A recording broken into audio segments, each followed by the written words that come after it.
Tranche de couple, avec Max et Guillaume, notre vie, notre monde. saison 2.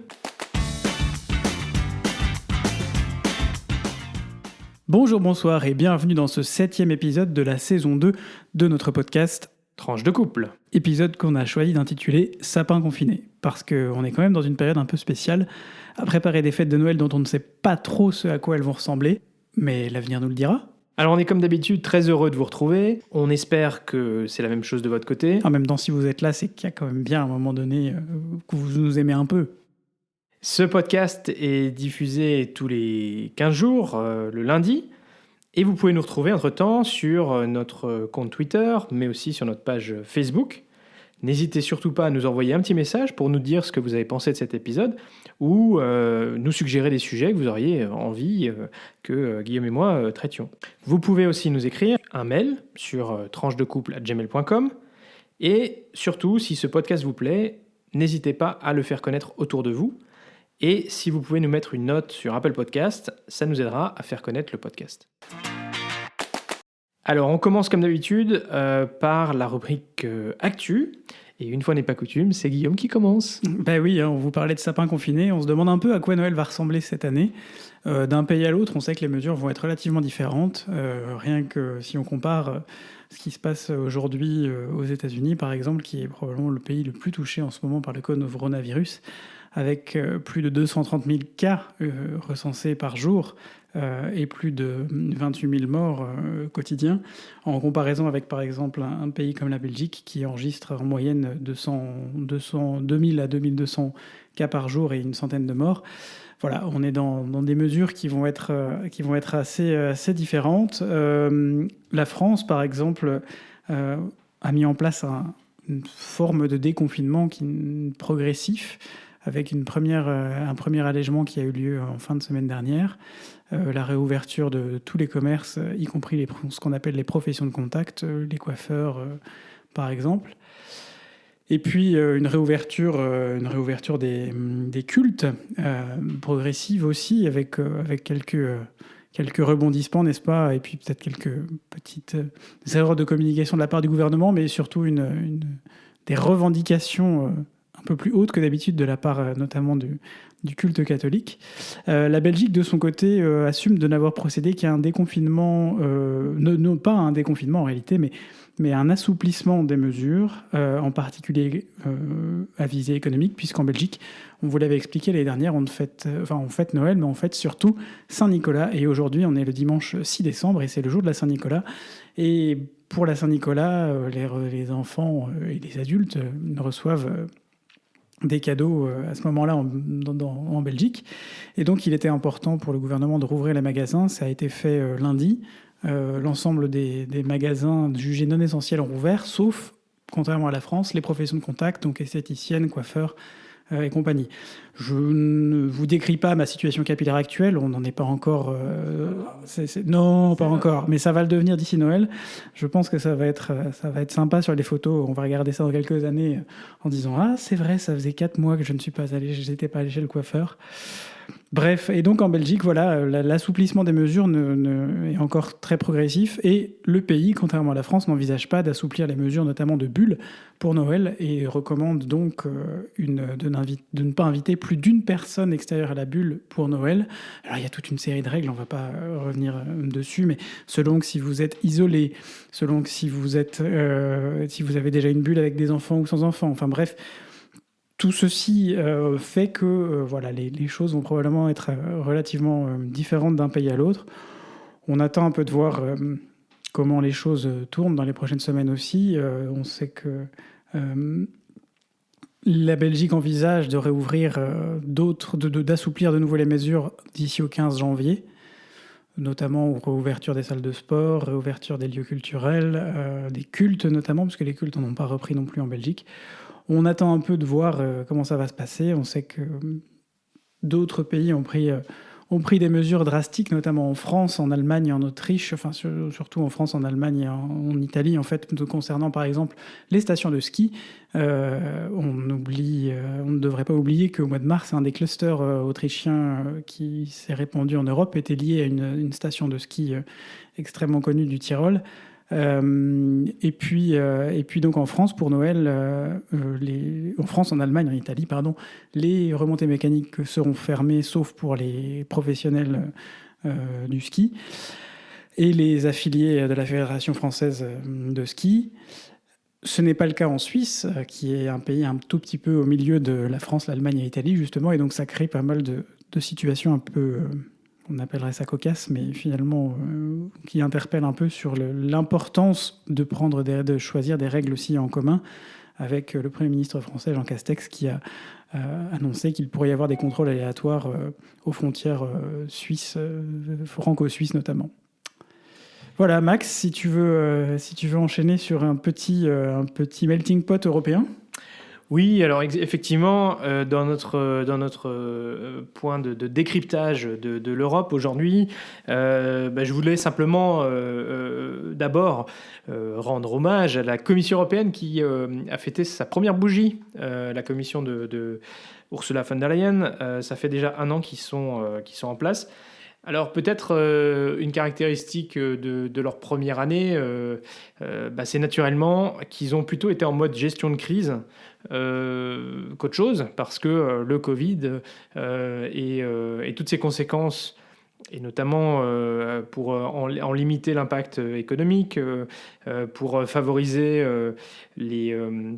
la coopération et éviter la fermeture des frontières, mais bien sûr aussi comment soutenir l'effort médical et donc aussi un développement d'une coopération dans le domaine de la santé qui était jusqu'ici assez limité.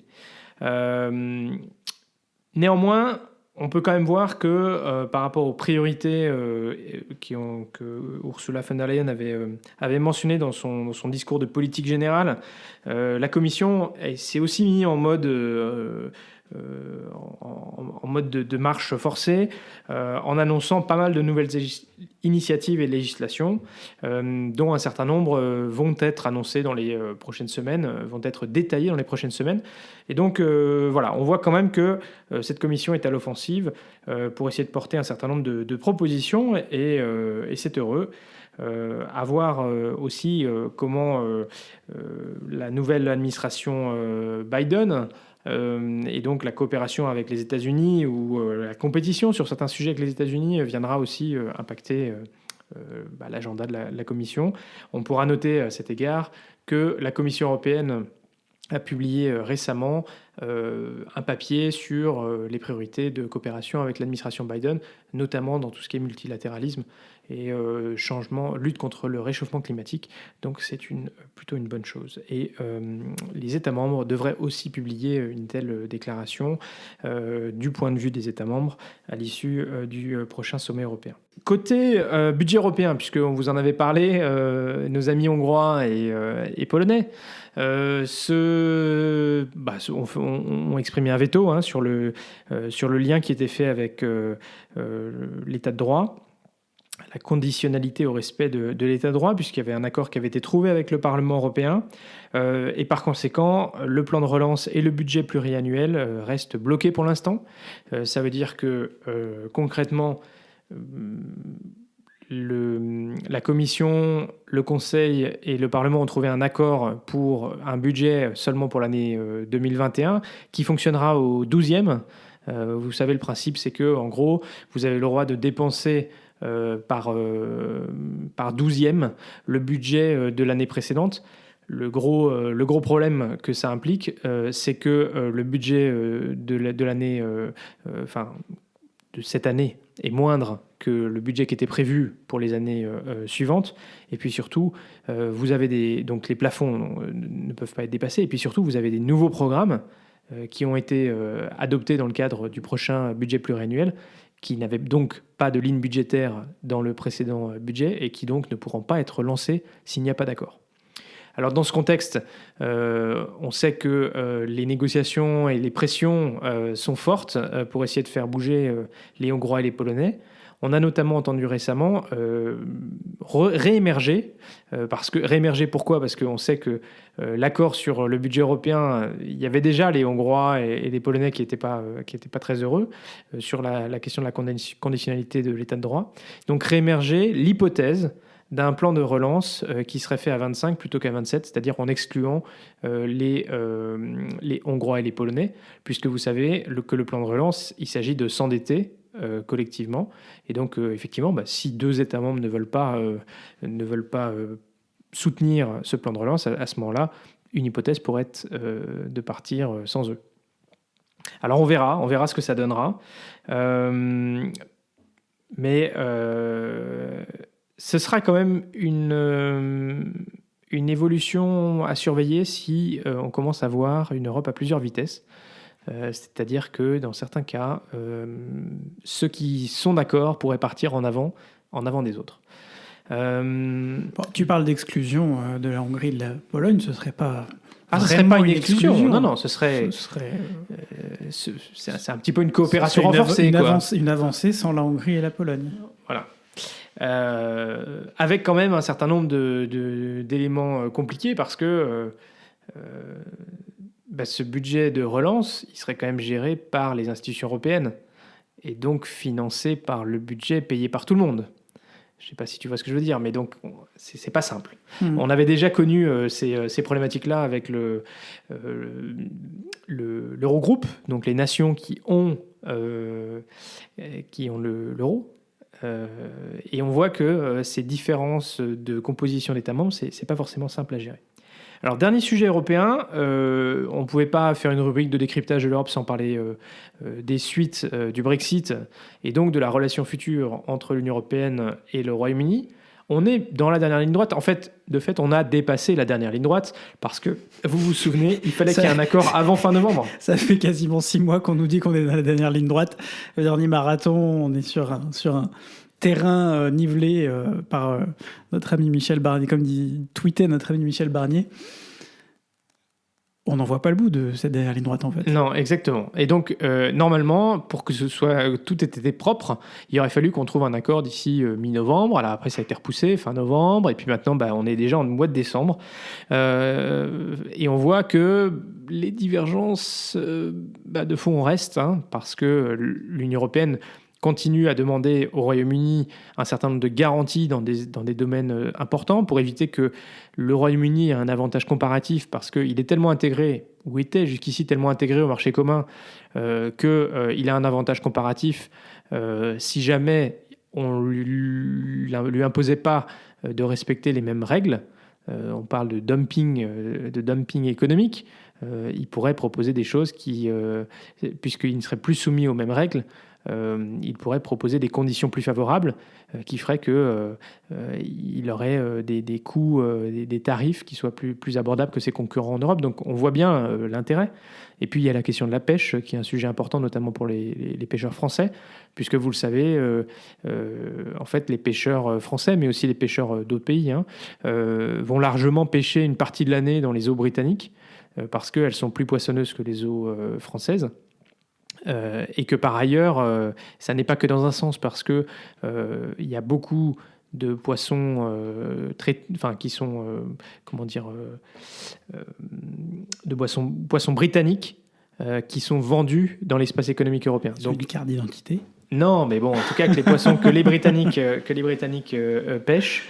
Yes. En fait, ils pêchent plus de poissons que la consommation britannique. Et donc, eux, ils ont aussi besoin d'un accord pour pouvoir vendre leurs poissons dans l'Union européenne. Voilà, donc on a vu que c'était remonté à nouveau au niveau de Ursula von der Leyen et de Boris Johnson ce week-end. On sait que la Commission essaie de faire le maximum et a priori négocié avec le Parlement européen pour permettre une application temporaire des mesures au 1er janvier si jamais il y avait un accord, pour éviter d'avoir une rupture. Mais on se rapproche de plus en plus dangereusement, vraiment, de la fin, c'est-à-dire le 31 décembre. Parce que même si le Parlement européen était d'accord pour avoir une application temporaire en attendant que le processus de ratification dans tous les États fonctionne, déjà, il faudrait que l'ensemble des États soient d'accord. Et puis en plus, dans tous les cas, le 31 décembre, ça arrive presque demain. Autant dire qu'on n'est pas rendu. Allez, on fait la petite transition Belgitude comme d'habitude. Oui, puisqu'on parle de Parlement européen, Max, c'est pile poil dans le sujet. Ah oui, la partie fine qui fait jaser l'Europe et qui est liée au Parlement européen. Raconte-nous ça, Guillaume. Alors, pour remettre dans le contexte, un article de La Dernière Heure, un journal belge, faisait état le 30 novembre dernier d'une partie fine, non, c'était pas tout à fait le mot qui était utilisé, hein, puisque c'était une partouze, mais on va penser à notre public jeune. Voilà, on va être censuré par YouTube, on va être censuré partout. Je là. sens le puritanisme américain nous tomber dessus, là. Donc, une partie fine interrompue le samedi 28 novembre au soir dans un appartement du centre-ville de Bruxelles, où la police a débarqué et a trouvé une vingtaine de personnes, dont une femme. C'est bien genre. Oh, c'est bien dit. C'est bien dit. Donc ils étaient tous gays, quoi. Enfin, ou... En tout cas, les autres étaient des hommes. Je ne on tirera pas de conclusion, mais quand même. Pas de polémique. Pas de polémique. Donc une vingtaine de personnes, dont une personne en l'occurrence qui a priori n'était pas très, très contente de tomber sur la police et qui a donc cherché à s'échapper via le toit et une gouttière dans la rue. Ben si, et elle s'est fait choper en bas. Et donc cette personne s'est faite récupérer en bas. Alors il faut savoir qu'en Belgique, on est quand même toujours en confinement et que donc ce genre de rencontre est toujours interdite. On n'est pas supposé se rencontrer à plus de 4 personnes en intérieur. 4 personnes à l'extérieur. 4 personnes à l'extérieur. Et une personne à l'intérieur. Et une personne à l'intérieur. Donc techniquement, la police est intervenue parce qu'il y avait du bruit notamment et un peu trop de monde. Mais c'était pas n'importe qui, cette personne qui s'est échappée. Alors voilà, on n'a pas su tout de suite qui c'était. Et puis, au détour d'un article justement de La Dernière Heure, on découvre que la personne en question n'est autre que le député européen Joseph Schader, qui est un député européen hongrois. Non. Mais si, du parti Fidesz, qui est le parti de Viktor Orban. Alors, on vous a déjà beaucoup parlé de Viktor Orban. C'est un de ses proches, en plus. C'est un de ses très proches. C'est l'artisan de la nouvelle constitution hongroise qui a été adoptée en 2012. Et c'est surtout l'artisan, ce monsieur, de l'article de cette constitution, l'article L, qui stipule que le mariage ne peut être que l'union d'un homme et d'une femme.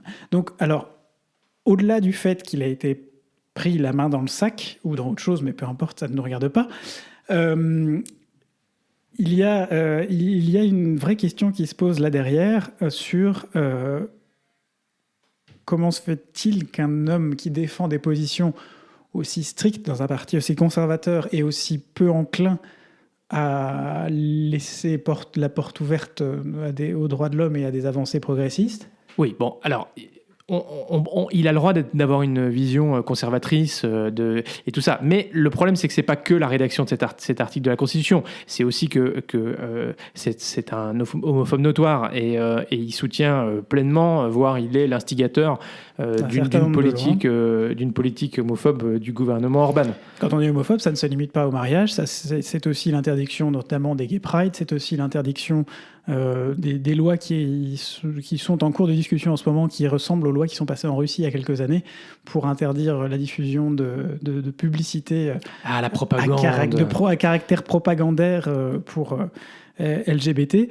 Bref, ce monsieur fait vraiment ce qu'il veut de sa vie, ça ne nous regarde pas, on ne juge pas. Par contre, on se pose vraiment la question derrière de comment on peut tenir un double discours aussi hypocrite, ça s'applique à lui comme à d'autres, mais un double discours aussi hypocrite entre sa vie privée et sa vie professionnelle, ses engagements au quotidien. Il faut savoir aujourd'hui qu'avec la Pologne, la Hongrie sont probablement les deux pays où les droits LGBT ont les plus régressé. C'est même pas une question de stagner, c'est régressé depuis ces dernières années au sein de l'Union européenne. Alors il y a des pays qui n'ont pas augmenté, où ils ont stagné, ils sont toujours très bas, mais on n'en est pas encore dans une régression. Et surtout que ce monsieur, qui visiblement apprécie un certain nombre de pratiques plus libérales que dans son pays, il vit quand même en Belgique, pays qui est plutôt gay-friendly par excellence, depuis 2004. Absolument. Donc en gros, le type, il participe à des politiques très, très homophobes dans son pays, à la régression des lois. 1000 km de là. Et pendant ce temps-là, il vit à Bruxelles, tranquillou, et il profite très largement. C'est pour ça qu'on est venu à Bruxelles. Ouais. Alors voilà, en fait c'est marrant parce que, enfin c'est marrant, c'est triste en réalité. C'est très parce triste que quand on y pense. On se rend compte que régulièrement les hommes politiques les plus homophobes et les plus conservateurs et qui portent les positions les plus strictes, souvent on se retrouve avec des cas de ce qu'on appelle des closet cases, hein, donc des personnes dans le placard. Des personnes qui, en réalité, alors sont peut-être pas homosexuelles, mais en tout cas ont des pratiques sexuelles avec d'autres hommes. Hein, alors vous tirerez les conclusions que vous voulez. Ils sont peut-être bi. On a eu d'ailleurs, dans la foulée, des informations sur le fait que d'autres membres du parti Fidesz avaient participé dans le passé à de tels partis fines à Bruxelles. On a eu des informations... Des sources fake news. Selon lesquelles des membres du parti conservateur polonais avaient participé régulièrement à de tels partis fines à Bruxelles. La ramène pas, je te signale qu'ils ont aussi recueilli a priori. Il y avait peut-être, il se dit qu'il y avait éventuellement un diplomate français. Oui, ok, très bien. C'est the place to be, c'est parti. Et par ailleurs, de la rue des Pierres. Un autre député lituanien, je crois, a été pris légèrement la main dans le sac. Alors, de manière différente, parce que c'était un peu moins explicite. 2020, Zoom, tout ça. Voilà. Et donc, en gros, monsieur n'arrivait pas, donc c'est un parlementaire, un parlementaire national. Il n'arrivait pas à faire fonctionner sa caméra, visiblement. Il participait à une réunion qui était streamée en direct sur YouTube. Et quand il a réussi à allumer sa caméra, il y avait un homme à moitié, enfin, en tout cas, nu du haut, qui était juste à côté de lui. La caméra s'est vite éteinte, mais ça a quand même été remarqué. Voilà, on en est là. Et alors, pour revenir rapidement sur le Fidesz, le parti de Viktor Orban, ça tombe quand même assez mal pour ce parti, dans un contexte de discussion déjà tendu avec, comme tu le disais Max, pendant la rubrique Décrypte Europe, des discussions du budget européen. Et puis, une deuxième vague de Covid qui est beaucoup plus compliquée à gérer que la première, beaucoup plus importante en Hongrie. Ça rajoute un souci de plus à gérer pour un parti qui a pu faire pas mal de choses de façon relativement sans être inquiété pendant plusieurs années, mais sur lesquels les nuages en ce moment s'accumulent. Est-ce que ça se traduira ensuite dans les urnes? Rien n'est moins sûr. Alors, en plus, c'est sûr que le fait que ce soit vraiment un très très proche d'Orban. Enfin, c'est vraiment son cercle. Il faut quand même dire que ce mec-là était quand même vice-président du PPE au Parlement européen. Hein. Donc c'est quand même il faut mesurer quand même le degré de proximité avec Orban. Et puis surtout. Il est très gêné, M. Orban et son parti, parce que des homosexuels, non, ça n'existe pas. Et donc, ils ont quand même été jusqu'à accuser les services de renseignement allemands d'avoir monté cette affaire pour pouvoir embarrasser Orban et le faire plier sur la question du budget européen. Non, mais c'est bien, c'est intéressant quand même. C'est intéressant.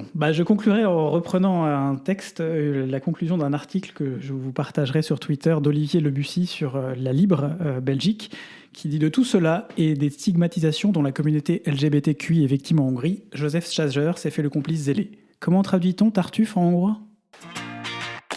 On passe maintenant à notre rubrique, sans transition, notre rubrique Vie de couple. Et oui, Vie de couple, Noël, concession familiale. On va vous parler de trucs fun aujourd'hui, hein Max ? Oui, on l'a dit en introduction, on se prépare à un sapin confiné. Toute ressemblance à des personnages ayant existé ou existant est évidemment fortuite. Exactement.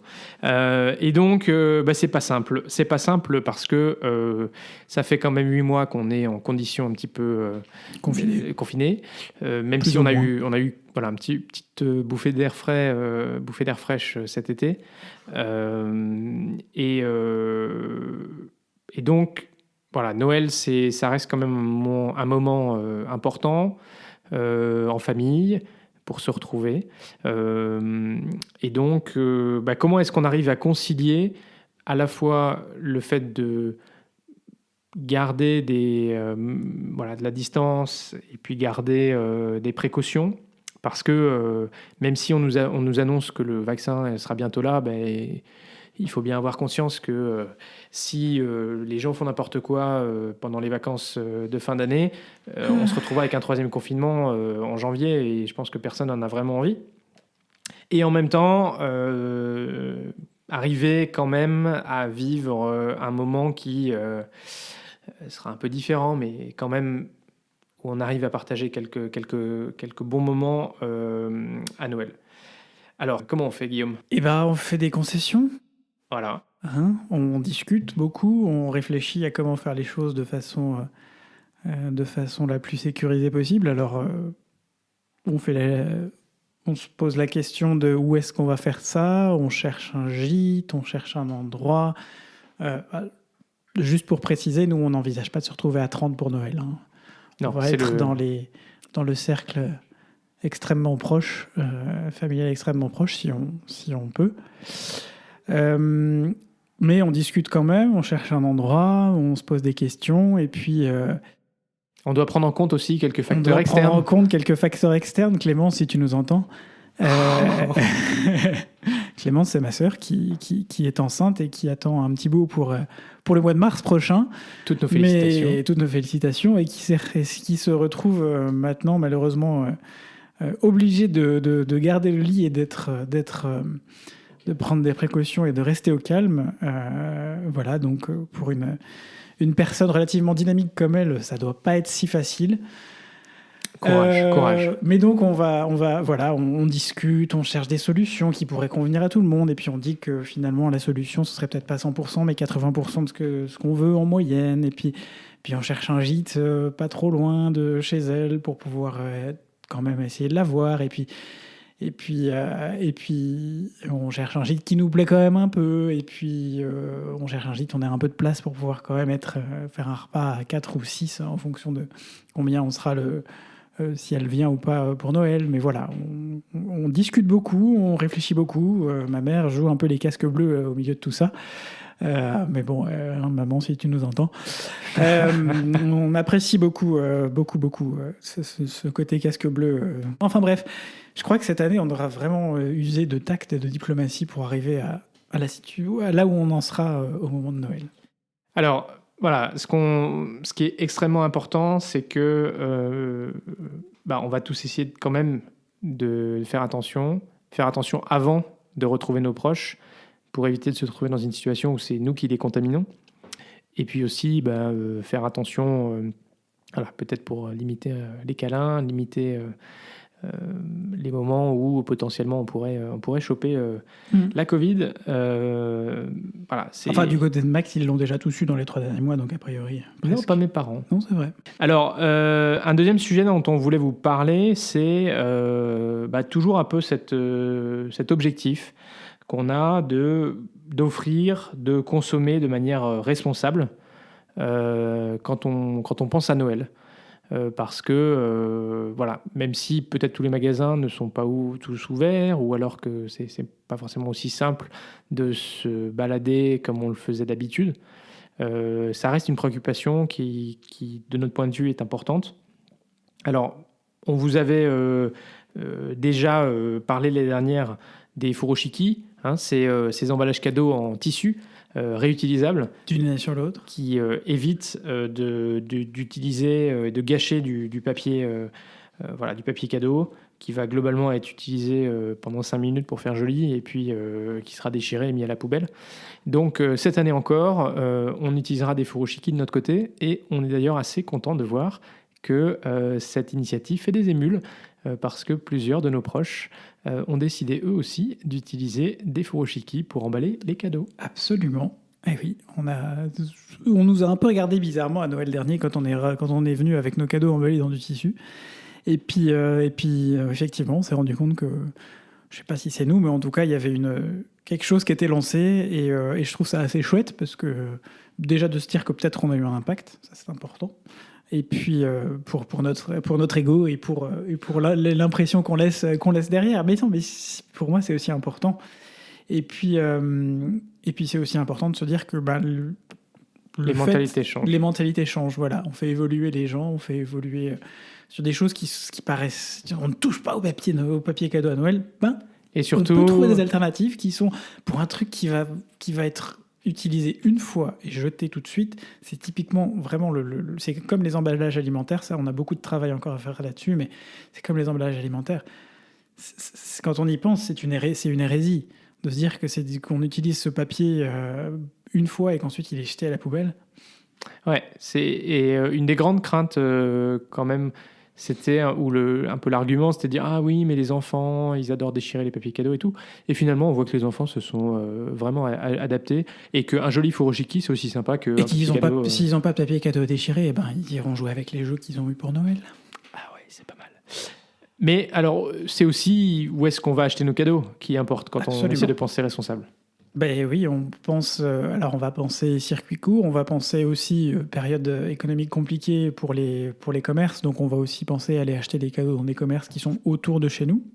On va penser à acheter des cadeaux dans des commerces plutôt que d'acheter des cadeaux en plastique, plutôt partir sur des cadeaux en bois, créer de préférence avec un label. Il existe un certain nombre de labels, notamment pour les jeux, qui permettent de comprendre que le jeu en question a été fait de manière durable. On peut offrir des livres aussi. Alors oui, le livre, c'est du papier, mais c'est aussi un cadeau dans lequel il n'y a pas de plastique, pas de composants électroniques. Ça fait marcher les livraires aussi. Et puis ça fait marcher les livraires.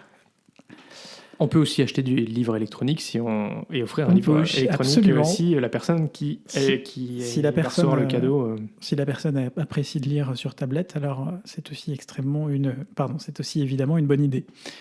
On peut aussi penser à acheter de la nourriture locale.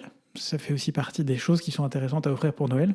C'est des choses qui ont l'avantage de ne pas rester et en même temps de faire plaisir aux gens. On peut offrir un paquet de biscuits, on peut offrir...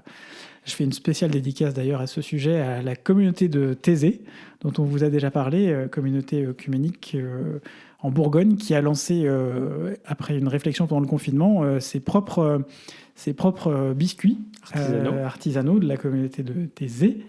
Il faut se lever tôt quand même pour il faut se lever tôt pour les avoir. Je croise les doigts qu'on a réussi à en avoir deux boîtes. Au début, on s'était vous imaginez, il en avait quand même prévu d'en acheter beaucoup. Hein.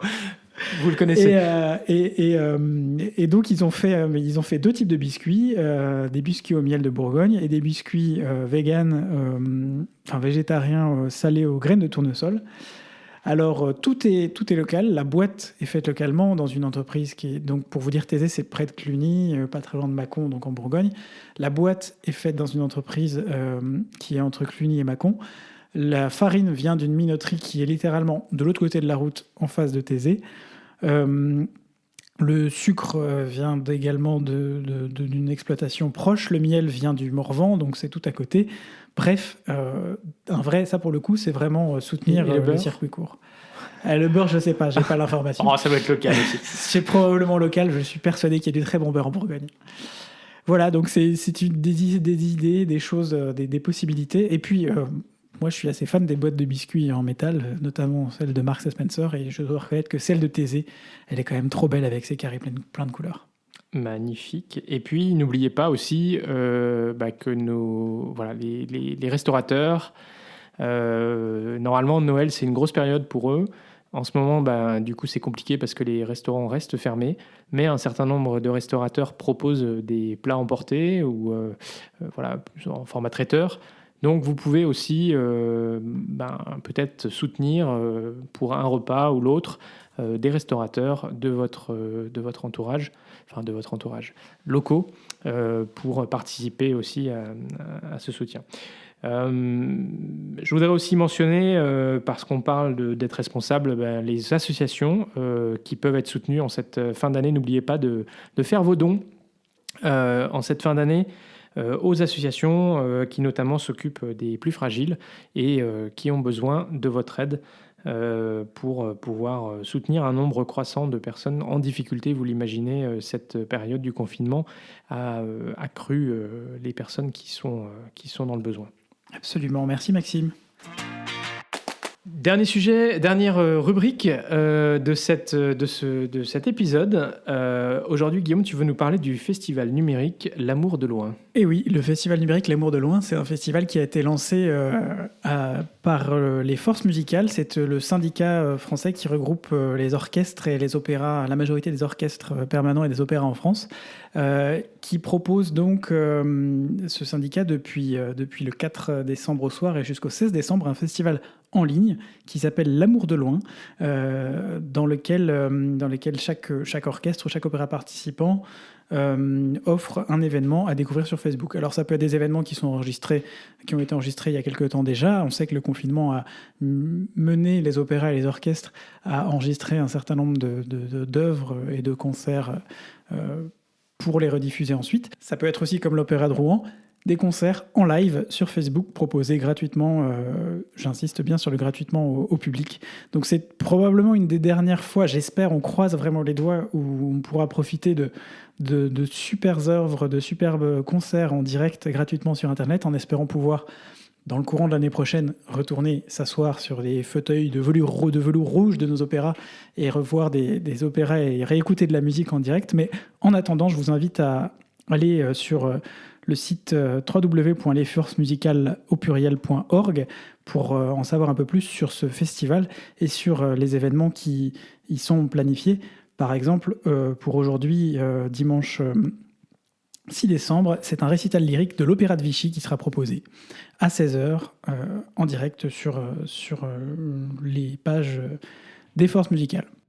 Merci beaucoup Guillaume, et on vous encourage à profiter de cette belle initiative. Voilà, c'est déjà la fin de cet épisode. On a été ravis de partager ce moment avec vous. On espère que pour vous aussi, la préparation des fêtes de fin d'année se déroule bien et que vous arrivez à trouver des solutions pour ne pas être seul et pour pouvoir passer un moment agréable. On sait que ce n'est pas toujours facile pour tout le monde. Mais voilà, on vous souhaite de pouvoir préparer ces fins d'année de la meilleure des manières.